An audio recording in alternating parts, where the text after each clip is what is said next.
This episode of Techno Buffalo is brought to you by Audible and Hendrik, my imaginary friend. This week on Techno Buffalo, we're going to talk tablets. We're going to talk about the Kindle Fire. We're going to talk about the Nook tablet. We're going to decide whether or not it's a good time for you to get a laptop. We're going to talk about the console wars, whether or not Xbox or 360 is the right one for you. Of course, we're going to talk cell phones, iOS and Android. This is Ask the Buffalo.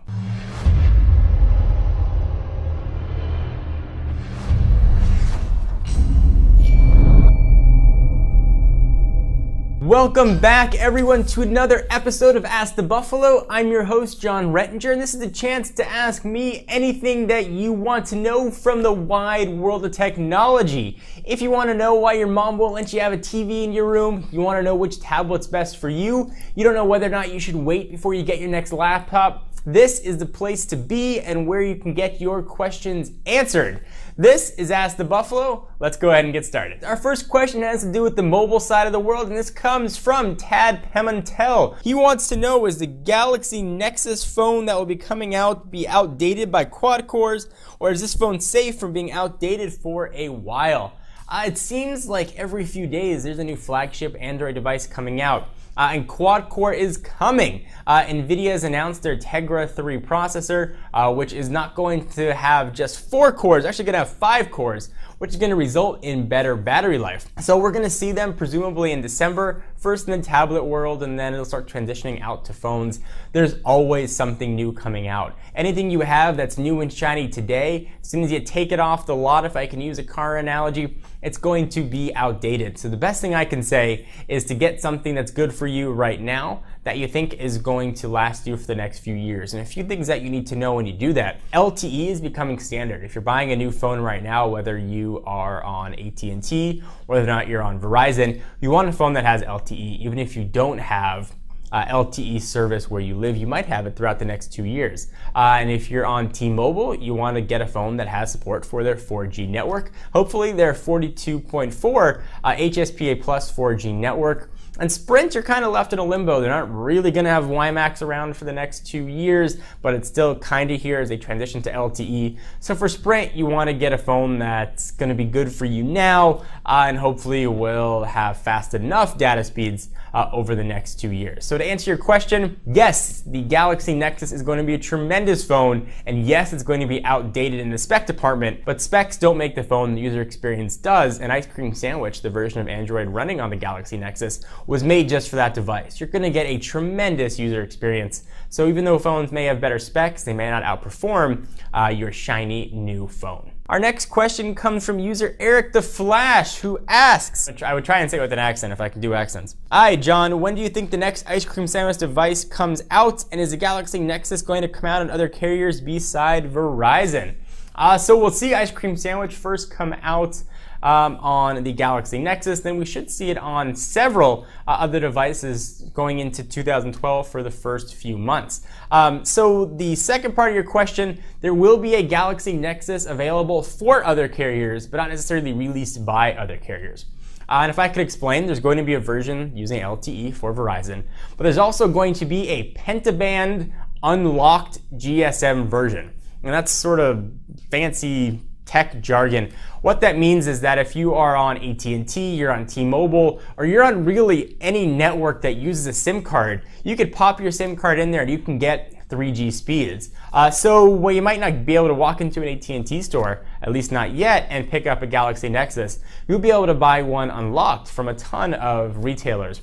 Pop in your SIM card and be good to go. Our next question comes from Bresson Franco, and he wants to talk about something that we did a little while back called the Console Wars. He's asking, is there going to be a new episode of the Console Wars? In case you want to know what that is, it was an epic 12-round battle between the Xbox 360 and the PS3 as they clashed head-to-head, and as we declared a winner. And a winner was declared in Season 1. In Season 2, it was the dawn of motion controls, and we compared the Kinect and the PS Move, and a winner was also declared.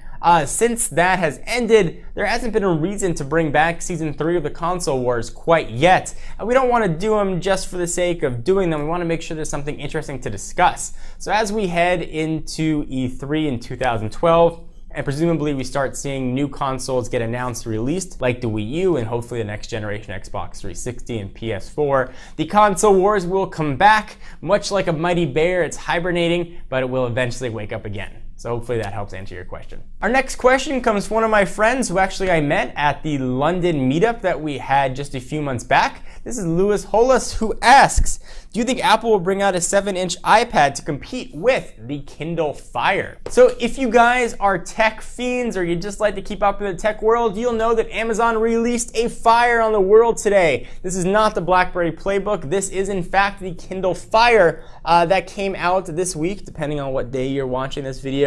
It is a 7-inch tablet that uses Amazon's obviously really robust digital distribution system to bring content to your device for TV, video, and of course for books. But they're not the only 7-inch competitor on the market. Barnes & Noble, not wanting to be left out, announced and released their Nook tablet to very nicely sit with the Nook Simple Touch and the Nook Color. There have been rumors of Apple releasing an iPad mini or iPad Micro, whatever they might want to call it, of the 7-inch variety. And actually that was claims that we heard get validated in the Steve Jobs autobiography. Jonathan Ive, one of Apple's lead designers, said they laid out a ton of different screen sizes, and Steve Jobs picked the size that he liked, eventually ended up being a 9.7-inch screen. So other sizes do exist.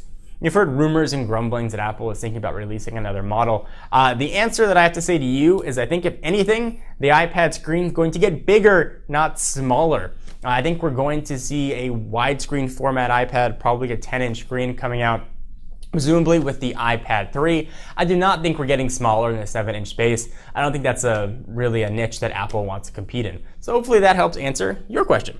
And speaking of silly transitions, let me go ahead and take a minute to thank our friends and sponsors, the folks that keeps the lights on, the camera rolling, and food in my belly. I want to thank Audible.com. Unless you've been living under a rock, chances are you've heard of Audible.com. It is the leading provider of downloadable digital audiobooks and spoken word entertainment. Audible's got over 100,000 titles to choose from to be downloaded to your iPod, MP3 player, Android device, and played back anywhere, anytime. Like the Cars and Jam are my two favorites.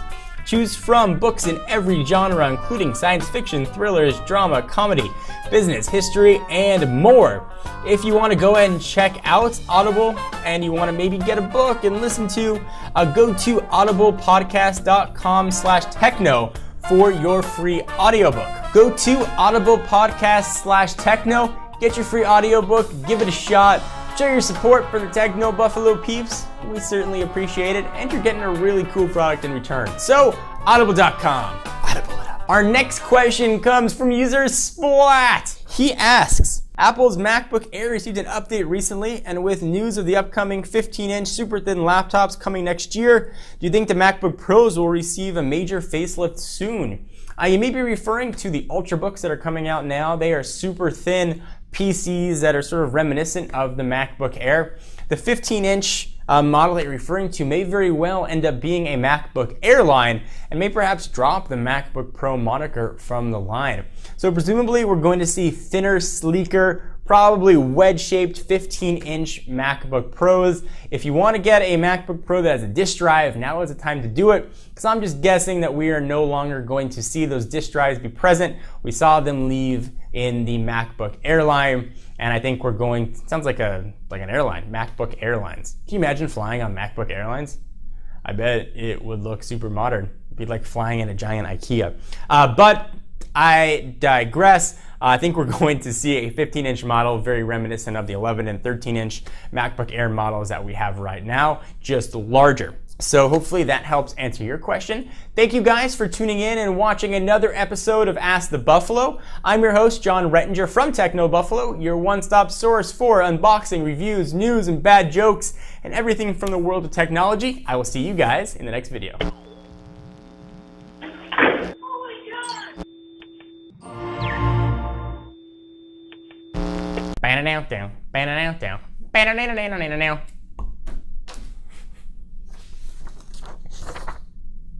Don't laugh, that's not funny.